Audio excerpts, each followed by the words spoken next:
বর্তমানে এসআইআর প্রকল্প নিয়ে গোটা পশ্চিমবঙ্গের মানুষই আতঙ্কের মধ্যে রয়েছেন।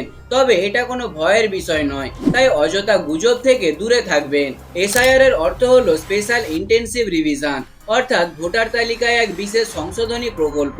2002 সালের ভোটার তালিকায় যাদের নাম নেই তারা এসআইআর প্রকল্পের মাধ্যমে বাদ পড়বেন, যার জন্য বিএলও অফিসার দ্বারা প্রতি বাড়ি বাড়ি গিয়ে ইমুনারেশন ফর্ম দেওয়া হচ্ছে।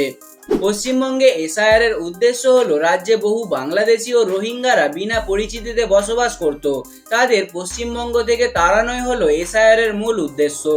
এসআইআর ঠিকঠাক চালু হতে না হতে ইতিমধ্যে বহু মানুষ এসআইআর এর ভয়ে পশ্চিমবঙ্গ ছেড়ে পালাচ্ছে।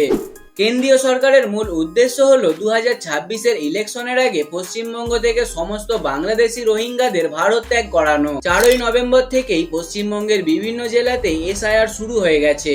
পশ্চিমবঙ্গে এসআইআর হওয়া উচিত কিনা আপনার মতামত কমেন্টে অবশ্যই জানাবেন।